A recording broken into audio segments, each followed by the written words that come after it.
everybody. My name is Puppetine with And three my name P's. is the Comic Book Frog, and here we're together to talk about the show formerly known as She-Hulk. No, it's currently known as She-Hulk. It is still known as She-Hulk. But you stepped on my joke. I'm sorry, I didn't know you had a joke. I thought you were the joke. Ah! I usually am. But yes, we are here to review She-Hulk. It's episode 4, and well, we have gone through some very hot, from some very low points in the series, but we have made it here. We had Wong last week, and this episode kind of centers around him again. But instead of helping, he is in fact the client. What could go wrong, Froggy? What could go wrong? I don't know, but I like Benedict Wong. I do too. Isn't it funny that Wong plays Wong? Yes. Is that real? Is that really Wong? It could be, but I'm not an expert on what's Wong and what's white. Oh, I think it's just doubly Wong. But I am an asker of what is Wong. Let's talk about what is Wong right now. So this episode essentially has a cut rate magician who somehow managed to keep his sling ring. He goes by Donnie Blaze, no relation to Johnny, and he essentially just screws up a lot. He can't really do magic. He's the Russell Brand of acting. He kind of does seem like Russell Brand, doesn't he? Yes. It's like it's exactly the kind of role you could see him in. But Donnie Blaze. You know what I first thought it was? I thought it was Ghost Rider. Or not Ghost Rider, but Moon Knight. You thought it was Stephen Grant? No, the other guy. The guy Jake Lockley? It looked like Oscar. Oh, the Grouch? No, your mother. No, I'm talking about the Oscar, the guy who played the Moon Knight. Oscar Isaac. That's the name, Isaac. Yeah, but no, yeah, this guy is a washout from the thing, he was joined the Mystic Carmitage. He washed out, but somehow he lifted the slingling from him, and then he's being coached by Morgan Freeman. Not Morgan Freeman. Yeah. So basically, yeah, the whole episode revolves around this guy. He causes this girl who basically Madison with 2 N's and a Y, but not where you think. No, you didn't say it right. Say it again. Say what again? Say it again. You know the line. It's Madison with 2 N's and a Y, but it's not where you think. Yes. It's very much she is like a typical Valley girl. And she's alcoholic too. Yeah, yes. But Froggy was grateful for her dress. But anyway, Donnie pretty much sends her through a portal, and that's how he amazes his audience. In a world with superheroes, no one's going to a magic show. Let's be perfectly honest. And that's why his act was washed up, just like he is. So no one was really watching a show until the old man working for him, it's like his hype man, as Jen comments, told him, use it, do the thing. So he used a sling ring, opened a portal behind her. This drunk girl, follows backwards in the portal. If you actually look, there's actually a goblin head on a stake. So she basically ends up in a portal and ends up in Wong's apartment down in Nepal. After making a deal with the devil. But yes, but first she asks, are you the Goblin King? And she's holding a heart in her hand, which never explained where it came from, but she said she had to give a few bloods to a goat, drops of blood. 6 drops. Yes. Nice. And she's like, just so basically they're with the whole Donnie Blaze and the goat guy, the goat demon she made to deal with, they're hinting at Ghost Rider with Mephisto. Oh, But wow. this is the poor man's version of that. Basically, if this wasn't Marvel doing it, this would be someone doing it and then possibly being sued because it's close to it, but not close to it. But anyway, Yeah, because it is a lighthearted legal drama, as it were, um, or comedy, I suppose. It's definitely taking themes and just making a goof out of it. I feel like Wong, I read Maranya's thoughts on She-Hulk, I believe, yesterday. And I do have to say, Wong, though, in this episode, I do not feel like he is portrayed wrongly, as it were.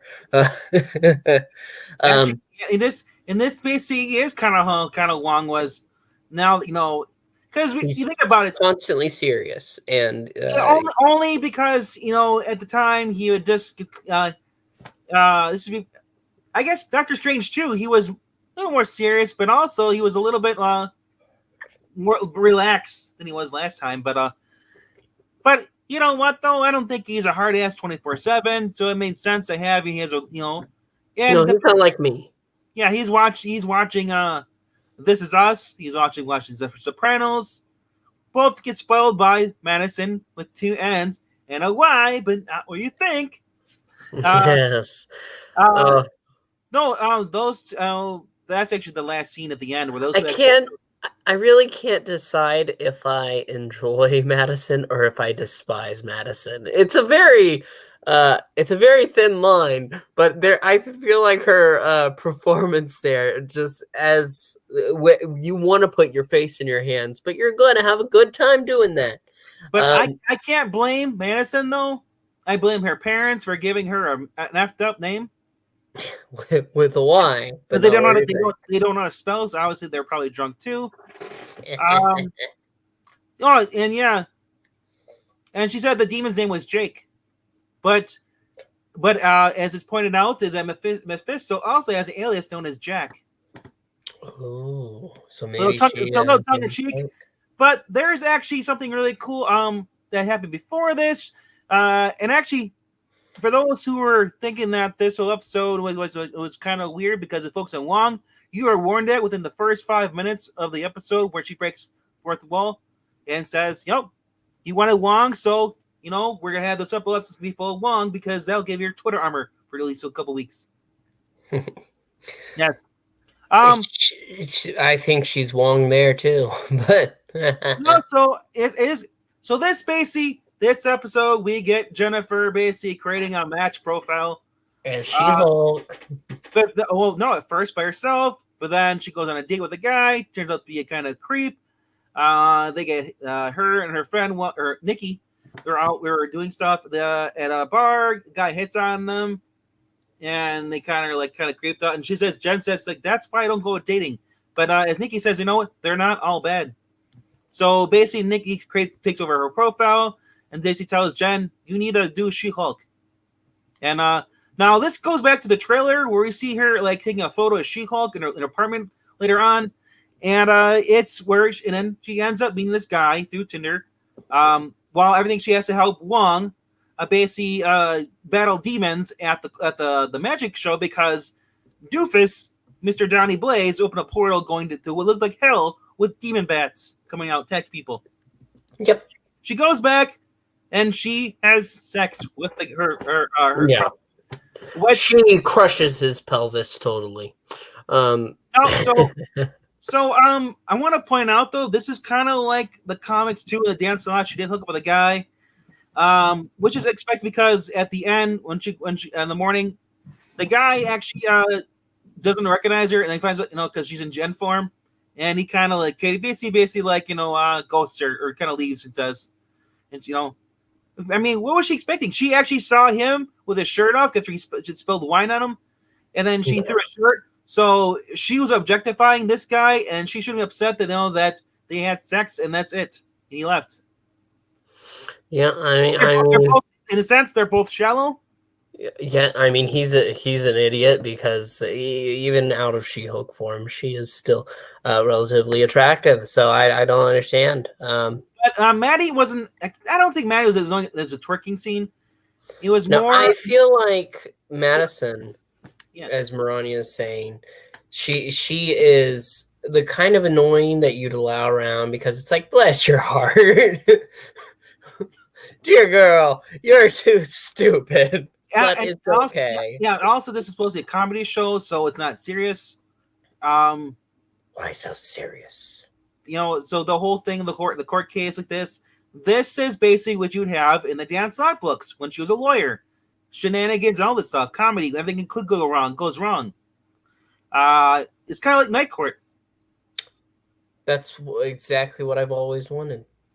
So anyway, though, so before Jen creates her profile, she gets, she has this little to-do list, which I thought was kind of cool. I snagged that so you guys can look at it. It's one of the little Easter eggs in here. Here's a nod. If you look closely, there is a right here. A few names. Yeah. From the bottom, from the fourth up from the bottom, file discovery quest for Craft and Soul. For those who remember, basically, Craft and Soul was basically that was believe Charles Soule. Yep, Yeah. Charles. Charles Soule and David Anthony Kraft. They are comic writers. And then you also have the Claus Jansen, a little nod there I believe at the bottom it is. Yeah, the Yes. Jansen class action suit, and right above that, there's a couple decompositions for Lee versus Byrne, a nod to Stan Lee and John Byrne. Yes. You can't get by without a Lee or Byrne reference. So And yes. You also can't get by without Marvel or DC. there we go. Basically, then there's a buy and read how to make friends and influence people. A homage to Dale Carnegie's bestseller self-help book, How to Win Friends and Influence People. And then it says sign up for a big and tall membership. Directly relates to her former and wardrobe struggles as She-Hulk. Yeah. As she points out that as Nikki says, you need to get a new suit and stuff. She's like, well, that's something that kind of fits me. So I think she's wearing man clothes. I think she's just in the suit that she always wears, but you might be right. We also because this episode's pretty much over after they handle that. There's not really a lot that they go into. Even the after credits scene, it's just Madison and Wong talking about what they like to drink, and I think She-Hulk wasn't the only one getting some action that night, but who knows? I don't know what Wong does. You could be Wong, but you could be white. I could be Wong, but I could be white. Okay, but anyway, this episode isn't horrible. The part that drags the most is probably the dating subplot. Yes, the dating subplot. But I feel like the Donnie Blaze bit is entertaining enough for what it is. It's not great, but it's not horrible. People are going to try to say it. So there's only one thing at the end, which we did not mention. This is before the credits rolled. Is that she's being sued by Titania, who is free of charges, got out of prison, and basically she trademarked She-Hulk name, and Jen gets served. Yep. I was not happy learning this, but not much we can do. We're going to have to see where this goes. This is probably going to be a plot for a couple episodes. Well, I'm glad that this episode had a little more action. Her actually in She-Hulk fighting. We know that from the trailer, she's eventually gonna get her jumpsuit or whatever her superhero suits. Yep, the purple and white. We also know we got a little bit in a mid-season trailer today. She is going to meet with Charlie Cox in both Matt Murdock and Daredevil form, and that's a big thing, and I look forward to it. Yeah, that's gonna be next episode, I believe, because the way it's set up, she's being sued, or I guess, or whatever. But yeah, like I said, hopefully this show gets better when you introduce Charlie Cox, because sometimes a better actor can actually add more to it. And I'm not saying better actor because he's a guy. It's because he had the guy's done more things. Obviously this girl who's done an I guess she was an Orphan Black. Yeah, she was. Yeah. And you know what? She's not a bad actress, but it's No. just that this show does not allow her to tap into the talents that she does have with that. I'll just say this though, for a show who basically claim they have no idea what they're writing as far as the book and stuff. Apparently, none of them ever read She-Hulk. I'm worried about Daredevil. I think. But I'll look at this word though. I'll look at this. If Daredevil is a little bit campy, if he's like he was on the show on the Netflix, but he's got a little more jokes, I don't mind that. I don't think he'll be too terribly like that. There's a little bit in the moment. I think she turns around to the camera and says that she's starting to dig this guy, and he Spoilers. has Spoilers. Yeah, well, it's in the trailer. So, with that being said, I think it'll be going well. I think the only jokes you're gonna get with Daredevil are gonna be blind jokes. Oh, yeah, it's silly stupid, but maybe it'll be fine. But that's about it for us. This show, we want to hear your thoughts, so make sure to leave a comment down below. Also, like and subscribe. I can hear Froggy in my mind. Put up that ticker. Check out the Ko-Fi if you can. It helps out a lot. And also, be on the lookout. We have a few things more happening tonight, and you don't want to miss those. Right, Froggy? If you miss them, make sure you watch them on the playback. That's right. And also leave comments down below. Yep. If you are a fan of the show, please leave a question what your favorite parts are so far. And if you hate this show, leave hateful comments. I don't care. As long as it shows that you loved your content that we're sharing with you. Whether you love it or hate it, all opinions matter. Something like that. And we'll see you next time. But until then, goodbye! With a Y, but not where you think. Drop it like it's hot.